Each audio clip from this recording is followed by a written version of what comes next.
कालांश को मोर कुनी कुनी शिशु भाई भौणी मानक स्वागत और अभिनंदन जनाऊँगी। आज गुरुमा तुम मानक वन्य पशु संबंध में परिचय कराइबे। वन्य पशु कौन? जो पशु माने बन में रुहंती। आज आम तांको संबंध में जानिबा। तेबे चल आज आम बन में कौ कौ पशु माने रुहंती तांको विषय रे जानिबा और तांकर फोटो मध्य देखिबा। एमाने सबु हेले वन्य पशु। एमाने बन में रुहंती। ये बनर राजा सिंह, ये महाबल बाघ,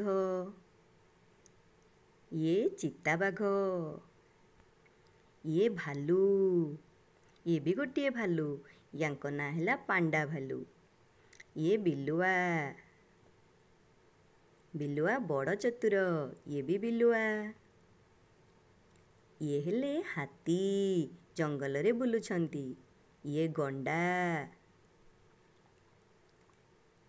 देख कंगारू माने जंगल रे बुली बुली खाद्य संग्रह करछंती आउ संध्या बेलू खाद्य खाई घर को फेरी आसुछंती।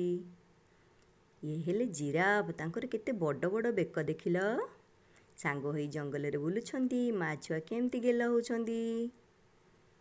ये देख जेब्रा, सांग होई जंगल को जाइछंती। ये दुई मांकड़ सांग गछ डाले रे बसी खेलुछंती। आउ गोटे मांकड़ देख तार दांत नहीं, आमको खेते होची। ये देख हरिण, जंगल रे बुलुची, कौली घास पत्र सब खाऊची। ये देख ठेकुआ, ये भी जंगल रे रुहे।